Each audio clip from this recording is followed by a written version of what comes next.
Guys welcome to Eesha YouTube channel. మీకు ఈ video నచ్చితే ప్లీజ్ ఫ్రెండ్స్ లైక్ చేయండి, షేర్ చేయండి, సబ్స్క్రైబ్ చేయండి, కమెంట్ మాత్రం తప్పకుండా చేయండి. మరిన్ని వీడియోస్ కోసం నా ఛానల్ని సబ్స్క్రైబ్ చేసుకుంటారని అనుకుంటున్నాను. ప్లీజ్ ఫ్రెండ్స్ నచ్చితే సబ్స్క్రైబ్ చేసుకోండి. ఈరోజు మనం రాము రాథోడ్ లైఫ్ స్టోరీ గురించి మాట్లాడదాం. రాము రాథోడ్ లైఫ్ స్టోరీ గురించి మాట్లాడాలంటే ముందు ఒకటే హ్యాపీ అనిపిస్తుంది. ఏంటంటే మా మహబూబ్ నగర్ వ్యక్తి కాబట్టి మనకు హ్యాపీ. ఎందుకంటే మన వాళ్ళు కొంచెం ఓకే. ఒక పొజిషన్‌లోకి పోయారంటే అది ఎంతమందికి హ్యాపీనెస్ వస్తది. మన చుట్టుపక్కల ఊరు వాళ్ళు, మన చుట్టుపక్కల ఉన్న వాళ్ళు, చుట్టుపక్కల అంటే నేనెప్పుడు రామ్ రాథోడ్ గారిని ఎప్పుడు చూడలే గానీ, మన చుట్టుపక్కల ఉన్నవాళ్ళు ఒక పొజిషన్‌కి పోయిండ్రు హ్యాపీగా. అరే! మనూరోడు గదబ్బా! మనూరు వ్యక్తి గదా! అని ఒక థాట్ ఉంటది చూడండి. ఆ థింకే వేరబ్బా! నిజంగా మనం ఎక్కనో ఒక దగ్గర చదువుకొని, ఎక్కనో మనం ఊరికి అన్నిటికి దూరంగా ఉన్నప్పుడు, అరే! ఈ పలానా వ్యక్తి మీ ఊరోడంట గదబ్బా! మీ ఊరోళ్ళు గదా! అని అంటే ఆ థ్రిల్లింగే వేరుంటది. మీకెంతమందికి ఆ థ్రిల్లింగ్ ఉంటదో కామెంట్ చేయండి. నాకైతే ఆ థ్రిల్లింగే వేరుంది. 'బిగ్ బాస్' హౌస్‌లోకొచ్చినప్పుడు కూడా చాలా చాలా అనిపించింది నాకు రాము రాథోడ్‌ని చూస్తే. అలా ఆ థ్రిల్లింగ్ వేరే ఉంది కాబట్టి ఇప్పుడు నేను ఒక్కొక్క విషయం మాట్లాడుకుందామని నేను అనుకుంటున్నాను. రాము రాథోడ్ లైఫ్ స్టోరీ గురించి మాట్లాడే ముందు రాము రాథోడ్ ఎక్కడి నుంచి ఉన్నాడు? ఎక్కడ వ్యక్తి? ఏంటి? వాళ్ళ విలేజ్ ఏంది? అంటే నాకు తెలిసినయి కొన్ని వికీపీడియాలో చూసే చెప్తున్నాను. రాము రాథోడ్ గురించి. ఆ విషయానికి మనం మాట్లాడుకుందాం. ఫస్ట్ రాము రాథోడ్. రాము రాథోడ్ తెలంగాణలో మహబూబ్ నగర్ జిల్లాకు చెందిన వ్యక్తి. మన మన మహబూబ్ నగర్‌కి జిల్లాకు చెందిన వ్యక్తి. తను జానపద గేయాలు పాడే కళ ఉంది. తనకు ప్రాధాన్యత ఎక్కువ. తర్వాత నేను వికీపీడియాలో చూసే చెప్తున్నాను ఫ్రెండ్స్. అంతా నాకు తెలియదు కాబట్టి కొంచెం కొంచెం కొన్ని విషయాలు నాకు తెలుసు. ఓకే. మా ఫ్రెండ్‌కి ఫ్రెండ్ అతను. అదన్నీ నాకు తెలుసు. నేను చెప్తాను. ఫస్ట్ జానపదాలు పాడే వ్యక్తి. తర్వాత హ్మ్. ఓకే. ఇంకొక విషయం మా ఫ్రెండ్ ఏం చెప్పిండో ఆ విషయం గూడా నేను మాట్లాడతాను. అతని గురించి అది కూడా మనం మాట్లాడుకుందాం. తనకంటూ ఒక శైలి గురించి అంటే యూట్యూబ్ నుంచి ఒక పాట వల్ల చాలా ప్రసిద్ధి పొందిన అది మనందరికీ తెలిసిందే. ఆ పాట గురించి అది కూడా మాట్లాడదాం. ఫస్ట్ రామ్ రాథోడ్ జానపద గేయాల గురించి తనెక్కడ పుట్టిండు, తన సొంత ఊరేంది, మహబూబ్ నగర్ అని చెప్తున్నాను. మహబూబ్ నగర్ జిల్లా అని చెప్తున్నాను.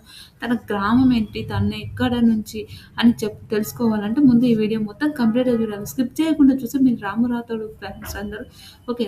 బొంబాయికి రాను ఫ్యాన్స్ అందరూ చూస్తారని నేను అనుకుంటున్నాను. ఓకే. ఏదైనా తప్పుగా చెప్తే మాత్రం రియల్‌గా సారీ చెప్తున్నాను. ఫస్ట్ రాము రాథోడ్ గోపాల్‌పూర్‌లో గోపాల్‌పూర్ అని గోపాల్‌పేట అంటారు దాన్ని. పూర్ అని గూడా అంటారు. ఐ థింక్ గోపాల్‌పూర్ అని అంటుండు. గోపాల్‌పేట అనుకుంటా దాని పేరు. ఐ థింక్ నాకు తెలిసిన భూత్‌పూర్‌కి చెందిన వ్యక్తి. ఎందుకంటే మనకు అక్కడ దగ్గర కాబట్టి చెప్తున్నా.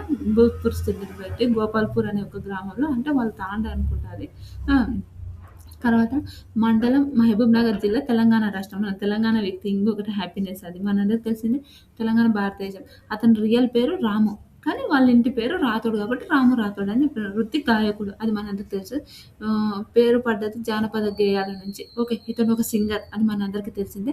తల్లిదండ్రులు ఎవరెవరంటే కిషన్ నాయక్ తండ్రి, కమలాబాయి తల్లి. తన ఫ్యామిలీ ఎంత పెద్ద ఫ్యామిలీ మనందరికి తెలుసు. బిగ్ బాస్‌లో ఉండి ఆ ఫ్యామిలీ కోసం బయటికొచ్చిందని గూడా మనందరికీ తెలిసిందే. ఆ విషయం మాట్లాడుకుందాం. తన బాల్యం గురించి తన విద్యాభ్యాసన అంటే తను ఏం చదివిండు, ఏంటి, ఎక్కడ అని. రాము రాథోడ్ మహబూబ్ నగర్ జిల్లాకు చెందిన భూత్పూర్ మండలంలో గోపాల్‌పూర్ తాండాకు చెందిన ఒక వ్యక్తి. ఇతను బంజారా, లంబాడి, గిరిజన జానపద గేయుడు అనుకున్నట్టు. కిషన్ నాయక్, కమలాబాయి అనే దంపతులకు ఐదో సంతానం. ఇతను ఐదో సంతానం. అది మనందరికి తెలిసిందే. వాళ్ళ ఫ్యామిలీ పెద్ద ఫ్యామిలీ. రాము రాథోడ్ వాళ్ళ ఫ్యామిలీ అది మనందరికి తెలిసిందే. తర్వాత ఐదో సంతానం. అయినంక చిన్నప్పటి నుండి ట్రైన్ రికార్డ్‌గా పాటలు పాడి డాన్స్ కూడా చేసే వ్యక్తి. డాన్స్ కూడా 'బిగ్ బాస్' హౌస్‌లో చాలా చేశాడు. మనకు తెలిసిందే రామ్ రాథోడ్. తన పాఠశాలల్లో నిర్వహించే సాంస్కృతిక కార్యకలాపాల్లో పాల్గొని డాన్స్‌లో అందరిని మైమరిపించిన అతని డాన్స్‌తో ఉపాధ్యాయులు, తోటి విద్యార్థులు అబ్బా! హ్యాపీ చేసావురా డాన్స్ అని ఒకటుంటది చూడాలి. ప్రాథమిక వివేకానంద పాఠశాలలో భూత్పూర్ మండలంలో చదివింది. ఇతను ఇంటర్, డిగ్రీ పూర్తి చేశాడు. అది అందరికీ తెలిసిందే. డిగ్రీ వరకు పూర్తి చేసిండంట. తన జీవిత విశేషాల గురించి కొన్ని విషయాలు మాట్లాడుకుందాం. రాము రాథోడ్ పాడిన పాటలు మంచి ఆదరణ పొందిందంటే తను పాడిన పాట 'రాను బొమ్మాయికి రాను' ఇంటర్నేషనల్ లెవెల్ అమ్మో! ఘోరంగా పోయిందనుకో. పాట యూట్యూబ్‌లో సంచలనం చేసింది. ఈ పాట నుంచి మంచి ఆదరణ పొందిన ఆయన అందరి దృష్టిలో ఆకర్షించాడు. సొమ్మసిల్లి పోతున్నవే ఓ చిన్న రాములమ్మ. ఆ పాట గూడా తనకు చాలా చాలా మంచి పేరు తెచ్చిన ఒక సాంగు. అది మనందరికి తెలుసు.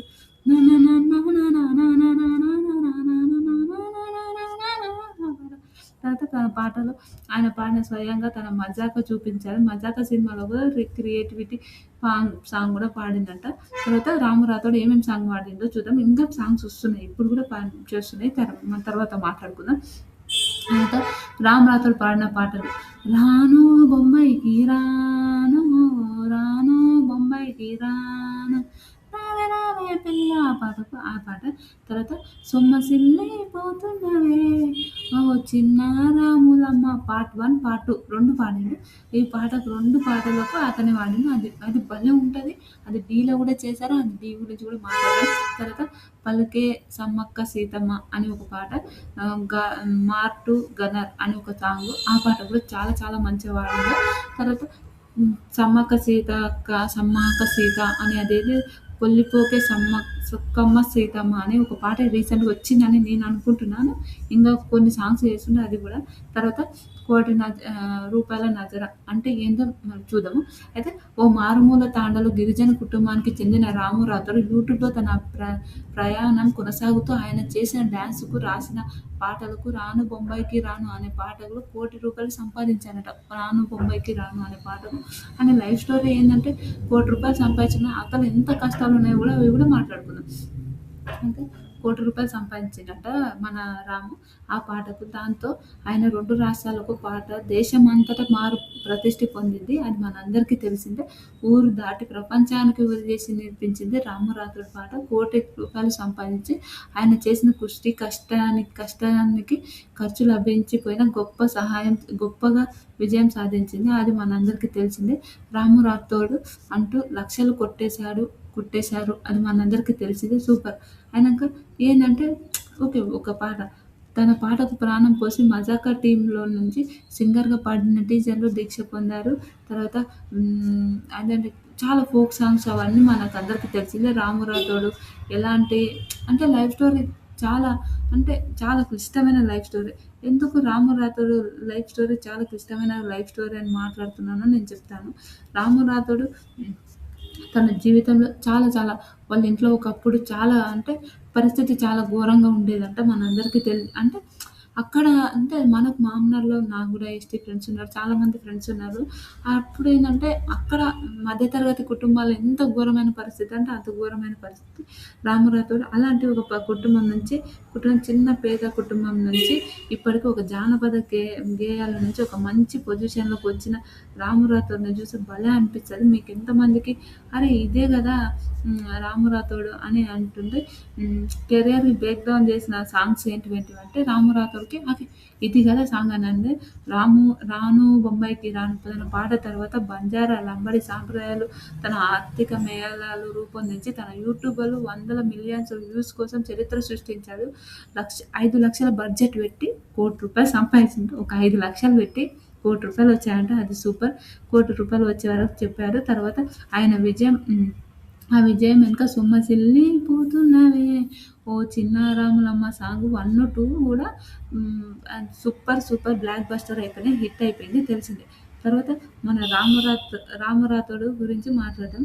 రాము రాథోడ్ గురించి మాట్లాడాలంటే ముందు అదేందంటారు తన లైఫ్ స్టోరీ గురించి నిజంగా తన లైఫ్ స్టోరీ ఒక పాపం అనిపిస్తది. ఎంతమందికి అయ్యో! రాము రాథోడ్ ఏంది ఇన్ని కష్టాలా అని అనుకుంటాం గానీ 100% కష్టాలు లేనివి సుఖాలు ఏవి రావు. నేనైతే ఆ విషయానికైతే నేను 100% చెప్తాను. ఎందుకంటే మన ఉట్టిగానే ఏవి రావు ఫ్రెండ్స్. నేనైతే అబ్బా! ఇప్పుడు నేను 'బిగ్ బాస్' రివ్యూస్ ఇవన్నీ చెప్తుంటే నాకు అర్థమైతుంది. ఎన్ని కష్టాలుంటాయి, అన్ని కష్టాలుంటాయి. ఏది మన ఈజీగా కాదు. ఏది అంత ఈజీ గూడా గాదు అనే ఒక థాట్ ఉంటది చూడు. అలా అనిపిస్తది నాకు. మీకెంతమందికి అనిపిచ్చిందో గూడా కామెంట్ చేయండి. తర్వాత తన తన అదేందంటారు తన లైఫ్ స్టోరీ అయితే చాలా చాలా ఇబ్బందులు కలిగి ఉన్న లైఫ్ స్టోరీ. ఎందుకంటే వాళ్ళ అమ్మ, నాన్న అదేందంటారు ఒక షోలో కూడా చెప్పారు. అంటే అన్నం కూడా తినడానికి లేని ఒక సిట్యుయేషన్ నుంచి ఈరోజు ఇంత మంచిగా తిన్నప్పుడు ఒకప్పుడు కడుపు నిండా ఫుడ్ కూడా లేక తినని రోజులు కూడా ఉన్నాయంట రాము రాథోడ్. నిజం అది 100% కదా! కష్టం ఉంటే ఫలితం అయితే హ్యాపీగా మనం కష్టపడితే ఏదో ఒక రోజు మనకు సక్సెస్ వస్తాయని అయితే నేనైతే పక్కా నమ్ముతా. నా యూట్యూబ్ ఛానల్ కూడా నేను అదే నమ్మకంతోనే నేను ఉన్నాను అని నేనైతే 100% చెప్తాను. ఎందుకు ఆ మాట మాట్లాడినంటే కష్టం లేకపోతే ఎలాంటి ఇప్పుడు మనం కష్టపడకుండా మనకు ఉట్టిగా మనీ వస్తాయంటే ఆ తిండి కూడా మనకు ప్రశాంతంగా ఉండదు కదా! అలాంటి ఒక సిట్యుయేషన్ అనుకోండి. నేను అదే చెప్తాను.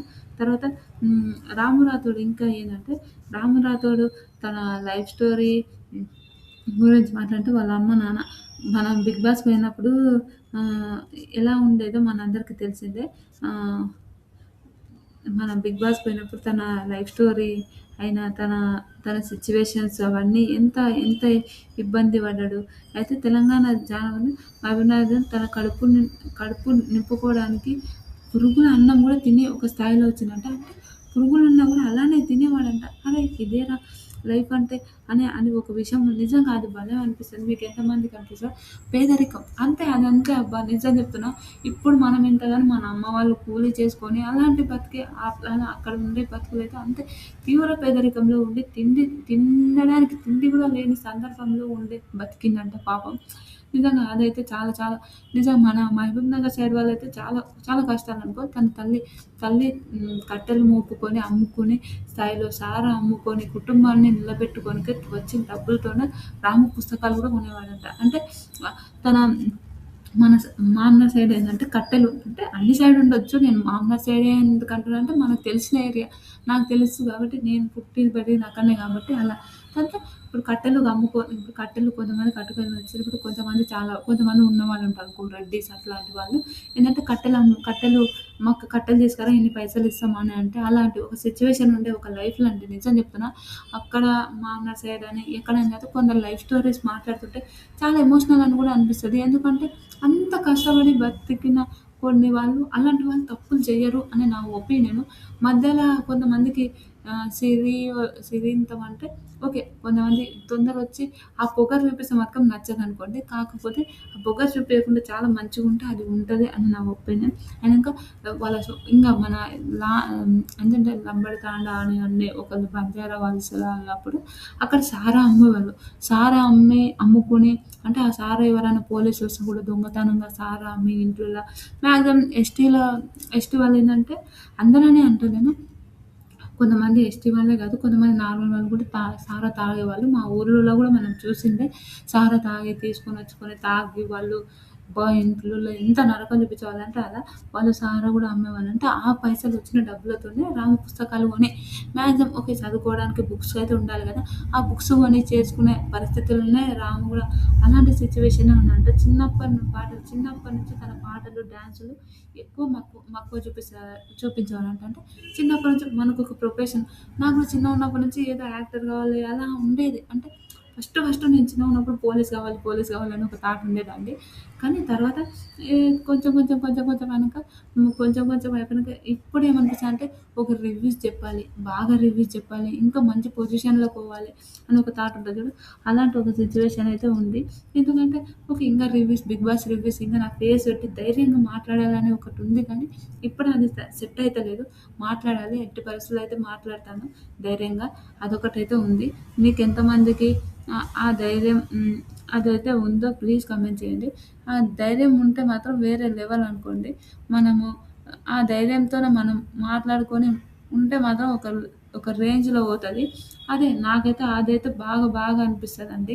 ఎందుకంటే ఆ ధైర్యం వేరండి. నిజం చెప్తున్నా. ఆ ధైర్యానికి ఆ విషయాలకైతే ఒక రేంజ్‌లో ఉంటదని మనందరికీ తెలిసిందే.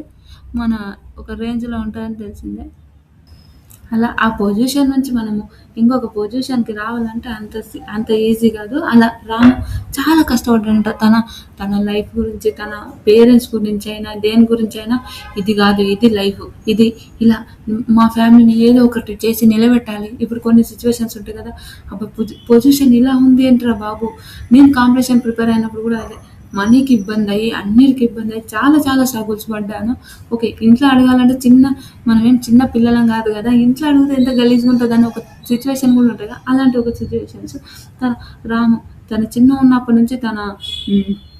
డబ్బులు లేకపోయినా కూడా తన పుస్తకాలు కొనుక్కొని చదువుకోవడం అలాంటి ఒక సిట్యుయేషన్స్ ఎంత మంచిగా అనిపిస్తది ఫ్రెండ్స్ నిజంగా. వాళ్ళు ఒక పొజిషన్‌కి వచ్చారంటే ఒక రేంజ్‌లో అనుకోండి. నేనైతే అదే అని చెప్తాను. ఏందిరా బాబు ఇంత మంచి లైఫ్ ఏంటి అని ఇప్పుడు ఒక మంచి మనం కష్టపడితే ఫలితం ఏది కాదు అలా. అనంక చిన్నగున్నప్పటి నుంచి రాము పాటలైనా, డాన్స్ అయినా చాలా ఎక్కువ మక్కువ చూపించేదంట. కానీ అంటే మనకు ఒక ప్రొఫెషన్ ఉంటది. అరే! మనం ఇందులో స్థిరపడాలి. మనం ఇందులో ఉండాలి అనే ఒక సిట్యుయేషన్ ఉంటది. కానీ కొన్ని సిట్యుయేషన్స్ మనకు ముందుకు సాగవు. అది ఎందుకు ఆ మాట మాట్లాడుతున్నా నేను చెప్తాను. ఎందుకు ఆ మాట మాట్లాడుతుంది ఈవిడ అని మీరు అనుకోవచ్చు. ఎందుకంటే మన సిట్యుయేషన్స్ మనకు ఒక కోరిక ఉంటది. మన అమ్మ నాన్న కష్టం చూసి అబ్బా! ఎందుకులే మనం ఇప్పుడు అది చేస్తే వాళ్ళకి మనీ కావాలి. వాళ్ళు మనకు మనీ ఇయ్యాలంటే వాళ్ళకి కూడా మనీ లేవు కదా! అని ఒక సిట్యుయేషన్ ఉంటది చూడండి. అలాంటి కొన్ని సిట్యుయేషన్స్ అలా కుటుంబ కుటుంబ పరిస్థితి అనుకూలించలేకపోవడంపై సంగీతంపై ఇష్టం ఉన్నా కూడా తన ప్రతిభ యూట్యూబ్ ద్వారా తన జనాలను పరిచయం చేశాడు. అంటే ఇప్పుడు ఒకటి అంటే ఇప్పుడేందంటే ఇప్పుడు యూట్యూబ్ అని ఒకటి అందులో వీడియోలు చేయొచ్చని ఇప్పుడు నాకు మినిమమ్ ఒక 4 ఇయర్స్ నుంచి తెలుసు. అంతకన్నా ముందు నాకు తెలియదు. మినిమమ్ ఒక 4 ఇయర్స్ నుంచే తెలుసు. అంతకన్నా ముందు యూట్యూబ్ అని ఇట్లా పెడతారు, ఇలా పెడతారు అని వీడియోస్ ఇలా పంపిస్తారు, ఇట్లా పెట్టొచ్చు, ఇలా ఒక మెమొరీ లాగా ఉండొచ్చు అని నాకు తెలిసి ఉండింటే మాత్రం ఇంతవరకు ఒక రేంజ్‌లో పోతుంటే యూట్యూబ్ లాగా. అలా రాముకు అలా తెలిసి తన ప్రతిభని తెలుసుకోవాలని యూట్యూబ్ ద్వారా జనాలకు పరిచయం అయిపోయారు. అంతే కదా! ఓకే. యూట్యూబ్‌లో ఒక వీడియో పెట్టుకున్న ఇప్పుడు జియో వచ్చింది, నెట్ ఉంది, వైఫై పెట్టించుకోవచ్చు అన్నీ మనకు తెలుసు. అప్పుడు అంత లేదు ఫ్రెండ్స్. వైఫై అంటే కూడా మనకు తెలియని ఒక సిట్యుయేషన్స్. నాకైతే తెలియని ఒక సిట్యుయేషన్స్. ఎందుకంటే మనం మారుమూల గ్రామాలలో పెరుగుతాం కాబట్టి అలానే సిట్యుయేషన్స్ ఉంటాయి. అలా యూట్యూబ్ ద్వారా ప్రజలకు పంపించారు. తర్వాత చాలా కష్టాలు. 'రాను బొంబాయికి రాను' అనే పాట ఎందుకొచ్చిందో కూడా నేను చెప్తా. ఆ విషయాన్ని కూడా. ఎందుకు ఆ పాట 'రాను బొంబాయికి రాను' అనే పాట వచ్చిందంటే తన యూట్యూబ్‌లో తనకు ఏందంటే తన లైఫ్ స్టోరీ గురించి తను ఏందంటే వాళ్ళ వాళ్ళ అమ్మ నాన్న బొంబాయిలో పోయి వాళ్ళు అక్కడ పని చేసుకుంటుంటే వీళ్ళు ఇక్కడ బతికేవాళ్ళంట. అంటే చాలా మంది మా ఫ్రెండ్ వాళ్ళు కూడా ఉంటారు. అనిత ఒక అమ్మాయి మా ఫ్రెండ్ వాళ్ళు కూడా వాళ్ళ అమ్మ నాన్న అక్కడ వర్క్ చేస్తుంటే పూణేలో అనుకుంటా ఐ థింక్ పూణేలో వర్క్ చేస్తుంటే వాళ్ళు ఇక్కడ ఉండి ఆ అమ్మాయిలు ఇక్కడనే ఉండి వాళ్ళ నాయనమ్మతో ఉండి వాళ్ళు వంట చేసుకొని వాళ్ళు తిని కాలేజ్కి వచ్చేవాళ్ళు. అలాంటి సిచ్యువేషన్లో తను బొంబాయిలో పోయి పని చేసుకుంటే వాళ్ళ అమ్మ నాన్న ఎప్పుడో ఒకసారి వచ్చి వీళ్ళని చూసిపోవడాలు అలాంటి ఒక సిచ్యువేషన్లో సరే ఈ పాట మా అమ్మ వాళ్ళ కోసమని ఈ పాట పాడదామని అలా పాడిందంట రాము. అది మనందరికీ తెలిసిందే. ఆల్రెడీ కొన్ని దాంట్లో కూడా చెప్పిండు. ఇంకా యూట్యూబ్ వల్ల తన పరిచయమైండు. 'రాను బొంబాయికి రాను' అని ఒక జానపదం పాటతోనే జీవితమే మార్చేసిపోయింది. ఏదో ఒక పాట వల్ల, ఏదో ఒక సిట్యుయేషన్స్ వల్ల మన లైఫ్ చేంజ్ అయితదంటే కొన్ని విషయాలు మీరు చూస్తుంటే జీవితం పట్ల ఆయన ఒక్కసారిగా స్టార్ సింగర్‌గా మాట్లాడి మరీ కోట్లాది వ్యూస్ తెచ్చుకున్నాడు. అది మనందరికీ తెలిసిందే. సూపర్. తర్వాత బిగ్ బాస్‌కొచ్చిండు. బిగ్ బాస్‌కొచ్చినాక ఆయనకి ఏం జరిగిందో అవన్నీ మనము ఇప్పుడు మాట్లాడుకుందాం. బిగ్ బాస్ గురించి ఇప్పుడు మాట్లాడాలనుకో బిగ్ బాస్ జానపద గేయర్‌గా గుర్తింపు తెచ్చుకున్న 2025లో బిగ్ బాస్ సీజన్ 9కి మన కంటెస్టెంట్‌గా అడుగులోకి మన ఎవరు రామ్ రాథోడ్ వచ్చారు మనందరికీ తెలిసింది. బిగ్ బాస్‌లో ఉన్నప్పుడు తన తల్లిదండ్రుల కోసం కష్టాలు వాళ్ళు చిన్నప్పటి పరిస్థితుల్లో దీనస్థితిలో ఉన్నప్పుడు ఆయన తెలుసుకొని తన తల్లిదండ్రులు కూడా ఒక ఇంటర్వ్యూలో చెప్పాడు. అంత పొజిషన్ నుంచి ఈరోజు అంత పొజిషన్‌కి వచ్చి ఆడ ఎందుకు అని ఒక థాట్‌లో అంటే అంత వర్క్ చేస్తుండు. చిన్నప్పటి నుంచి కష్టాలు పడ్డాడు. ఇప్పుడు బిగ్ బాస్ హౌస్‌లో కూడా కష్టాలు పడ్డాడని వాళ్ళ నాన్న ఏడ్చిండు. మనందరికీ తెలిసిందే. కానీ రాము బిగ్ బాస్ హౌస్‌లో ఉండింటే బాగుండే. ఇంకా కొన్ని రోజులు ఉండింటే బాగుండే అని నా ఒపీనియన్. మీకేమనిపించిందో కూడా కామెంట్ చేయండి. తర్వాత చివరిసారి వైల్డ్ కార్డ్ ఎంట్రీ ఇంట్లో వాతావరణము తన గేమ్‌పై ఆసక్తి కోల్పోవడం వద్ద ఈయన ఎలిమినేట్ అయ్యాడు. ఆయననే సెల్ఫ్ ఎలిమినేట్ అయ్యాడు. మనందరికీ తెలిసిందే. రాము ఎందుకు సెల్ఫ్ ఎలిమినేట్ అయ్యాడు? ఎందుకు ఆ విషయము? బిగ్ బాస్‌లో ఎలా ఉండేవాడు రాము? ఆ విషయం మాట్లాడుకుందాం ఇప్పుడు ఫ్రెండ్స్. బిగ్ బాస్ గురించి. బిగ్ బాస్ సీజన్ 9కి మన రామ్ రాథోడ్ వచ్చాడు. మామనార్ నుంచి వచ్చాడని నాకైతే ఒక మంచి అంటే ఎవరికైనా సరే కదా ఫ్రెండ్స్ నిజంగా ఒక పొజిషన్ నుంచి మన వాళ్ళు వచ్చారంటే అది భలే ఉండేది. మామూలు నుంచి వచ్చిందంటే మా ఫ్రెండ్ కూడా ఒక అతను ఉంటాడు. అతను మన మామూలు నుంచి వచ్చింది కానీ నువ్వు బిగ్ బాస్ రివ్యూస్ చెప్తుంటావు కదా, ఈసారి నుంచే స్టార్ట్ చేసావన్నావు కదా, మామూలు నుంచి వచ్చింది కాబట్టి కొంచెం అతనికి ఫేవరబుల్ గా చెప్పంటే నేనైతే చెప్పాను. నేను ఫేవరబుల్ గా అయితే ఎవరికి ఫేవరబుల్ గా చెప్పాలి, తప్పుంటే తప్పని చెప్తాను, ఉప్పుంటే ఉప్పు అని చెప్తాను అని నేను చెప్పాను. ఓకే, అయినా రామురాతోని నేను ఎలాంటి బ్యాడ్గా అయితే ఏం లేదు, ఎందుకంటే అతను చాలా మంచి, అరే అందరితో మంచిగా ఉండే ఒక రకం కాబట్టి రామరాథోడ్ గురించి ఎలాంటిది ఏం చెప్పలేను. అది తర్వాత బిగ్ బాస్ హౌస్ లోకి వచ్చిండు. బిగ్ బాస్ హౌస్ లోకి వచ్చినాక భరణి గారితో అన్న అన్న అని భరణి గారితో రామరాథోడ్ ఫ్రెండ్షిప్ అయితే చాలా చాలా మంచిగా అనిపించింది, చాలా క్యూట్ అనిపించింది. శివాజీని మన పల్లె ప్రశాంత్ ని చూసినట్టు అనిపించింది. మీకు ఎంతమందికి ఆ విషయం అనిపించిందో కూడా ప్లీజ్ కమెంట్ చేయండి. అది ఓకే. తర్వాత పల్లె ప్రశాంత్ ని శివాజీని చూసినట్టు అనిపించింది. ఓకే, తర్వాత మన అదేమంటారు, మన శివాజీని వాళ్ళని చూసినప్పుడు ఇమాన్యుయల్తో కూడా చాలా చాలా మంచిగా ఉన్నాడు బిగ్ బాస్ లో. మనకు తెలిసింది అన్న అన్న అనుకుంటే ఇమాన్యుయల్తో శ్రీజ రామురాతోడితే ఏదో పేరింగ్ అవుతుందని నేను అనుకున్నా, ఎక్స్పెక్ట్ చేశాను, రియల్ చెప్తున్నా. ఎందుకంటే వాళ్ళిద్దరు అంత క్లోజ్గా ఉండేవాళ్ళు, అది ఆ పేరింగ్ అవుతుంది అనుకున్నా కానీ అసలు కాలేదు. ఓకే, అది సంజన గారితో కూడా చాలా మంచిగా మాట్లాడు, రీతుతో కూడా రీతు అక్క అక్క అని రీతుతో కూడా చాలా మంచిగా ఉండేవాళ్ళు మన రాము, మనందరికీ తెలిసిందే. ఓకే, మంచి ఫ్రెండ్షిప్, అక్క అక్క అనుకుంటా వాళ్ళు క్లోజ్ గా ఉండుకుంటా, అది ఎంత బాగా అనిపించింది. మీకు ఎంతమందికి అనిపించిందో కూడా ప్లీజ్ కమెంట్ చేయండి. రామరాథోడ్ కూడా నాకైతే భలే అనిపించింది. మీకు ఎంతమందికి అనిపించిందో కమెంట్ చేస్తారని నేను అనుకుంటున్నాను. తర్వాత సంజన గారితో కూడా కామెడీ చేసేవాడు, అంతా లేదు.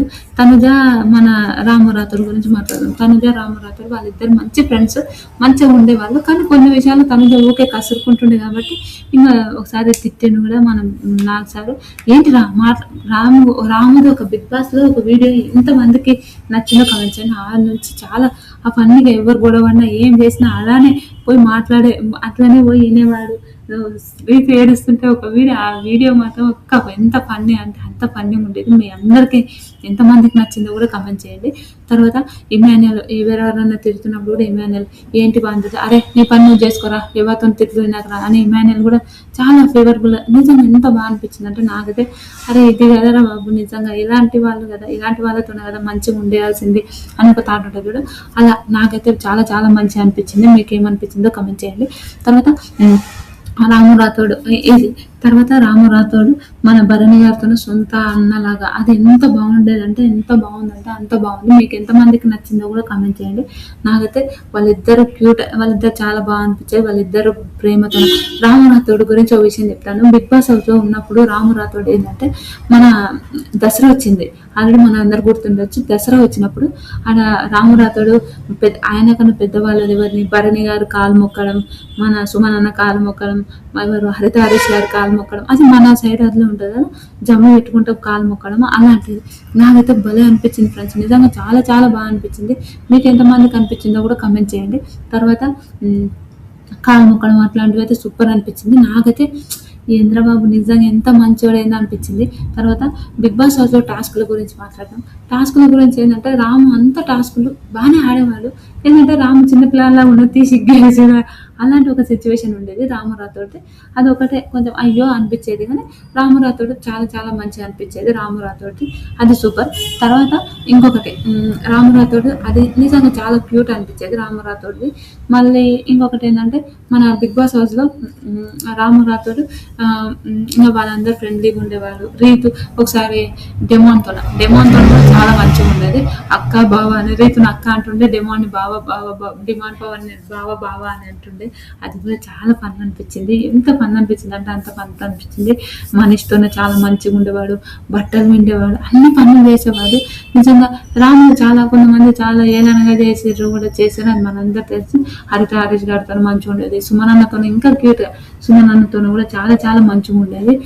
నువ్వు చెయ్యి, ఏంది నువ్వు చెయ్యు అని చాలా క్యూట్, నిజంగా బాగా అనిపించేది. రామురాథోడ్ అంటే తనుజతో ఎక్కువ స్పెండ్ చేసి అక్క ఇది అక్క తమ్ముళ్ళగా అలా చాలా క్యూట్ అనిపించేది ఫ్రెండ్స్ నిజంగా. తర్వాత రోజుకు రాముకు ఆ ఫుడ్ అయినా అదైనా మళ్ళీ ఏమైందో తెలియదు, ఆడ ఉండే ప్రెజర్స్, ఆడ ఉండే పని భరించలేక అంతే కదా. ఆడ బిగ్ బాస్ హౌస్లో చాలా చాలా ప్రెజర్ ఉంటుందంట. నేను కూడా ఎప్పుడో ఒకసారి బిగ్ బాస్ పోతానే ఒక నమ్మకం అయితే ఉంది అనుకోండి, పోతే మాత్రం ఒక వేరే లెవెల్, పోవాలని కూడా నేను కోరుకుంటున్నా. చూస్తా నేను చూసాను కదా, వాళ్ళు మనం పిలుచుకోవాలి, అది కదా, మనం చూస్తే అయిపోదు కదా అని ఒక తాట నిజంగా మనం చూసి అయిపోదమ్మా, ఆడవాళ్ళు కూడా మనం తెలుసుకోవాలి అని ఒకటైతే గుర్తుపెట్టుకోండి. అదైతే నేను చెప్తాను. తర్వాత అదైతే నాకు భలే అనిపించేది. రామరాతోటి క్యూట్ అనిపించేది. నిజంగా చాలా చాలా మంచిగా అనిపించింది. ఇప్పుడు ఒక్కొక్కరి సిచ్యువేషన్ ఒక్కొక్కరిది కదా, అలా రామరాథోడ్ గారిది అలా అనిపించింది. నాకు చాలా మంచిగా అనిపించింది. తర్వాత మన ఏంటి ఓకే. తర్వాత భరణి గారితో అందరితోన ఒక గుడ్డు రాము గుడ్డు తిన్నారని అందరూ ఆ రోజు పెద్ద పెద్ద పంచాయతీ జరిగింది. ఆడ రాముకి సంబంధమే లేదు. ఆడ మనిషి గారు రాముతో గొడవ చేశాడు కదా, మనిషి రాముతో గొడవ చేయడం వల్ల ఆడ రాముని అందరు అంటే రాముని తిట్టడం వల్ల ఎవరికి నిజంగా నాకు కూడా నచ్చలేదు. ఏంటి మనిషి అలా తిడుతున్నారు, ఏంటి అలా అనడం నాకు నచ్చదు. నిజంగా చాలా వరస్ట్ అనిపించింది. అలాంటి కొన్ని సిచ్యువేషన్స్ రాము అదే ఇది చేయరా అన్నట్టు వచ్చి ఆడ ఎవరేం మాట్లాడుతుండ్రు, ఈడెవరేం గొడవ పడుతుండ్రు, ఈడ ఏం చేస్తున్నారు అని అలా అది కూడా చాలా ఫన్ అనిపించింది. ఒక వీడియో చూపించినప్పుడు అయితే అది ఒక రేంజ్ అనుకోండి. చాలా చాలా చాలా క్యూట్ అనిపించింది. మీకు ఎంతమందికి అనిపించింది ఆ వీడియో? ఇప్పుడు రాసుకున్నా కూడా ఆ వీడియోని చూస్తే నవ్వు వస్తుంది అంటే నిజంగా నాకైతే ఫుల్ నవ్వు వస్తుంది. అలాంటి కొన్ని సిచ్యువేషన్స్ ఇంకా ఓకే. అలాంటి కొన్ని సిచ్యువేషన్స్ నాకైతే సూపర్ అనిపిస్తాయి. మీకు ఎంతమందికి అనిపించిందో కూడా కమెంట్ చేయండి. తర్వాత మన ఇంకా బిగ్ బాస్ హౌస్లో బాగానే ఉన్నాడు, చాలా బాగున్నాడు. లాస్ట్లో రామ్ కాయలేదు. ఇప్పుడు కాలేదు పాపం. ఎందుకు అతనికి అరే ఇది అయితలేదురా నాయన, ఇది మనకు సెట్ అయితలేదు రామ్ అనుకున్నప్పుడు సార్ నాకు ఇది అవ్వట్లేదు సార్ అవ్వట్లేదు అని కూడా అందరు చెప్తున్నాడు. ఇంట్లో చాలా గుర్తుకొస్తున్నారు. అమ్మ వాళ్ళని ఇంత దూరం ఎప్పుడు వదిలిపెట్టి ఉండలేను అంటే కూడా వాళ్ళు ఇప్పుడు బిగ్ బాస్ హౌస్లో ఉన్న వాళ్ళు ఏం కాదురా, నువ్వు ఎందుకు అంత టెన్షన్ పడుతున్నావు, అంత ఆలోచిస్తావు, ఇంట్లో వాళ్ళు మంచిగా ఉంటారు అని చాలాసార్లు చెప్పినా కూడా లేదు. ఓకే, నామినేషన్ గురించి రాము నామినేషన్ అయితే భలే చేసేవాడు. పాయింట్ టు పాయింట్ మాట్లాడారు. చాలా బాగా అనిపిస్తుంది రాముని చూస్తే. అది భలే అనిపించేది. మీకు ఎంతమందికి అనిపించిందో కూడా కమెంట్ చేయండి. రాము ఆ విషయంలో మాత్రం సూపర్ అనిపించేది. పాయింట్ టు పాయింట్ మాట్లాడేవారు. ఇది కదా ఇది పాయింట్, ఈ పాయింట్ టు పాయింట్ మాట్లాడేద్దాం అని ఒక సిచ్యువేషన్ ఉంటుంది కదా, అలాంటి సిచ్యువేషన్ రామ్ది. అది నాకైతే సూపర్ అనిపించేది. మీకు ఎంతమందికి అనిపించిందో కూడా కమెంట్ చేయండి. తర్వాత రామరాథోడ్ అలా అయితే చాలా బాగా అనిపించేది. తర్వాత మన ఇప్పుడు బిగ్ బాస్ హౌస్లో కూడా రామరాథోడ్ చాలా బాగా ఉండేది. తర్వాత ఆయనకు కాలేక నేను వెళ్ళిపోతా, బిగ్ బాస్ హౌస్లో ఉండను, వెళ్ళిపోతా అంటే వాళ్ళు కూడా మాట్లాడినారు. కానీ వినలేడు రాము, అసలు వినలేడు. తర్వాత ఇంకా నాకు సార్తో చెప్పింది, సార్ నేను వెళ్ళిపోతున్నా అంటే ఏమైంది రాము ఏమైంది చెప్పంటే ఒక సాంగ్ పాడతాడు. అది సాంగ్ గుర్తుకొస్తలేదు. ఆ సాంగ్ వాడి ఇంకా సాంగ్ ఇప్పుడు గుర్తుకొస్తలేదు. నిజంగా నాకు ఇప్పుడు గుర్తుకొచ్చేది భలే ఉంటుండే. యాదికి వస్తున్న అమ్మ అదేదో గుర్తుకొస్తలేదు. అది భలే పాడింది పాట పాడి ఒక పాట రూపంలో చెప్తా సార్ నేను అని చెప్పి పాట పాడతాడు. అది ఒక హైలైట్. తర్వాత బిగ్ బాస్ వాళ్ళకి వెళ్ళి ఎలిమినేషన్ అయ్యాడు. చాలా మంది చెప్పారు, వాళ్ళందరూ చెప్పారు అరే రాము ఉండురా, కొంచెం అయితే వస్తారా మీ వాళ్ళు వస్తారు, ఉండురా అంటే కూడా లేదు నేను వెళ్ళిపోతాను, నాకు అయితే లేదని ఇమాన్యుల్ వీళ్ళందరూ అడుక్కున్నా కూడా లేదన్నా నేను ఉండలేకపోతున్నా, నాకు ఇది అయితే లేదన్న బిగ్ బాస్ హౌస్లో ఏదో బిగ్ బాస్లో అయితే లేదని చెప్పి రాము ఎలిమినేషన్ అవుతాడు. అదొకటి అయ్యో పాపం రాము ఉంటే బాగుండే అని ఒక థాట్ అయితే అనిపించింది. కానీ ఓకే ఎలిమినేషన్ అయ్యిండు, ఓకేలే అనుకొని ఇంకా రాము కూడా ఓకే అనుకొని ఇంకా వెళ్ళిపోయింది అనుకోండి. వెళ్ళిపోయిన తర్వాత ఓకే వాళ్ళ ఫ్యామిలీ అందరూ పెద్ద ఫ్యామిలీ, ఎంత పెద్ద ఫ్యామిలీ అంటే అంత పెద్ద ఫ్యామిలీ, వాళ్ళ ఫ్యామిలీతో అందరితో ఒక వీడియో తెప్పించాడు. కానీ రాము ఎలిమినేషన్ అవుతుంటే అదే ఉండింటే బాగుండే కదా రాము అని అనిపించింది. అందుకే ఎలిమినేషన్ అవుతుంటే ఉండలేకపోయాను సారీ అని కూడా రాము ఇన్స్టాగ్రామ్లో స్టోరీ కూడా పెట్టాడు. అది మనందరికీ తెలిసిందే. అది అంటే ఇంకా అతనికి ఉండలేకపోయాడు. ఎందుకంటే అన్ని సిచ్యువేషన్స్ అట్లా కాదు కదా. ఇప్పుడు కొందరికి నచ్చుతాయి, కొందరికి నచ్చవు. కొన్ని సిచ్యువేషన్స్ ఆడ ఉండడం ఇంకా అలా రాము ఎలిమినేషన్ అయిపోయాక సెల్ఫ్ ఎలిమినేషన్ అయిపోయాక సరే అనుకుని వాళ్ళ ఇంట్లో వాళ్ళు కూడా తర్వాత కొన్ని ఇంటర్వ్యూస్ ఇచ్చాడు కదా, ఇంటర్వ్యూస్ ఇచ్చాడు. బయట కూడా మంచిగా అనిపిస్తుంది. ఒక మంచి పొజిషన్లో ఉన్నాడు రాము. అది భలే అనిపిస్తుంది. కాకమ్మ కథలకు వచ్చినప్పుడు కూడా తన లైఫ్ స్టోరీ చెప్పాడు. మనం చూసి ఉంటాం కాకమ్మ కథలో లైఫ్ స్టోరీ కూడా, అతని లైఫ్ స్టోరీ కూడా చూసి ఉంటారని నా ఒపీనియన్. మీకేమనిపిస్తుందో కూడా కమెంట్ చేయండి. తర్వాత తన లైఫ్ స్టోరీ చెప్పినప్పుడు కూడా ఇది ఇలా అని అంటాడు. తర్వాత కొన్ని ఇంటర్వ్యూలో ఎలిమినేషన్ అంటే నేను రాకపోతే బాగుండే అని కూడా అన్నాడు. కానీ ఆ సిచ్యువేషన్లో అది అలానే ఉంటుంది కదా. అలా రాము కూడా ఏం చేయలేకపోయినా అంటే ఆడ అవ్వట్లేదు రాము పాపం. అవ్వకపోయినప్పుడు ఏం చేసామబ్బా! నిజంగా. ఓకే. మనకు అవ్వట్లేనప్పుడు ఆడ బలవంతంగా ఉండడం గూడా అది నచ్చదు కదా! చాలా ట్రై చేశాను. ఉండలేకపోయానని రాము గూడా చెప్పారు. ఓకేలే అనుకోని ఇంగ రాము గూడా ఎలిమినేషన్ అయ్యుంటాడు. తర్వాత బిగ్ బాస్ హౌస్‌లోకెళ్ళిపోయిన తర్వాత కొన్ని సాంగ్స్ బాగా వైరల్ అయినాయి. ఈ సినిమాలో ఒక సినిమాలో గూడా బానే చేశాడు. అది గూడా నాకు చాలా అనిపించింది. సినిమాలో గూడా డాన్స్ సాంగ్ పాడిండు. సూపర్ అనిపించింది. మీకు ఎంతమందికి ఆ డాన్స్ కూడా మీకు నచ్చిందో ప్లీజ్ కమెంట్ చేయండి. అరే నిజంగా సూపర్ డాన్స్ చేశాడు. Super song. ఆ సాంగ్ కూడా చాలా చాలా బాగా అనిపించింది. మీకు ఎంతమందికి ఆ పాట బాగా అనిపించిందో కూడా కమెంట్ చేశారని నేను అనుకుంటున్నాను. రామ్ లైఫ్ స్టోరీ తన మామగారి నుంచి తనకు తినడం పరిస్థితి లేకుండా బుక్స్కి పైసలు లేనని సిచ్యువేషన్ నుంచి ఈ రోజు ఈ మంచి పొజిషన్లో ఉన్నాడంటే తన కష్టం. అంటే మనకు ఒక ప్యాషన్ ఉంటుంది. ఆ ప్యాషన్ని ఎవరిని బలవంతం చేయకండి అని నా ఒపీనియన్. ప్లీజ్ మీకు ఈ వీడియో నచ్చగానే లైక్ చేయండి, షేర్ చేయండి, సబ్స్క్రైబ్ చేయండి, కమెంట్ మాత్రం తప్పకుండా